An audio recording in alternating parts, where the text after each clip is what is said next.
அனைவருக்கும் வணக்கம். 1 + 3 + 5 + up to 55 கூடுதல் காண்க அப்படின்னு கொடுத்துருக்காங்க இல்லையா? முதல்ல இந்த மாதிரியான கணக்குகள் கொடுத்தா இது ஒற்றைப்படை எண்ணா இரட்டைப்படை எண்ணான்னு பாருங்க. அதாவது ஆட் ஆர் ஈவன் நம்பர். இங்க கொடுத்துருக்குது ஆட் நம்பர் இல்லையா? 1 3 5ன்னு இருக்குது. இந்த மாதிரியா இருந்தா கடைசியா கொடுத்துருக்கிற அந்த கூடுதலோட மதிப்பு என்னன்னு பாருங்க. 55 கொடுத்துருக்காங்க இல்லையா? இதோட 1 ஆட் பண்ணுங்க. அப்ப எவ்வளவு வருது?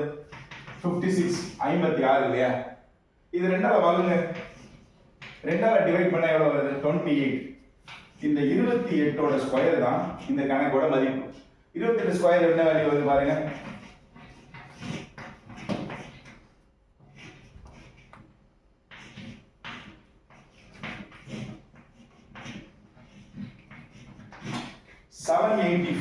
இல்லையா? 784 அப்படிங்கிறது தான் இதுக்கான சரியான விடை. இந்த மாதிரியான கணக்குகளை எளிய முறையில் அணுகணும் அப்படின்னு சொன்னா நம்ம சேனலை மறக்காம சப்ஸ்கிரைப் பண்ணிக்கோங்க. உங்களோட நண்பர்களுக்கும் மறக்காம ஷேர் பண்ணுங்க. வர்ற தைப்பொங்கலை முன்னிட்டு 14ஆம் தேதியிலிருந்து காலை 5 முதல் 6 மணி வரைக்கும் தினந்தோறும் நேரடி ஒளிபரப்பு கொடுக்குறோம். கணக்கு வகுப்புகள் தயவு செய்து மிஸ் பண்ணாதீங்க. எல்லாருக்கும் பயனுள்ளதா இருக்கும். யாரெல்லாம் இந்த நேரடி ஒளிபரப்புல கலந்துக்கணும்னு ஆசைப்படுறீங்களோ கமெண்ட் செக்ஷன்ல பதிவிடுங்க. உங்களுக்கான லிங்கை நான் அனுப்பி வைக்கிறேன். நன்றி.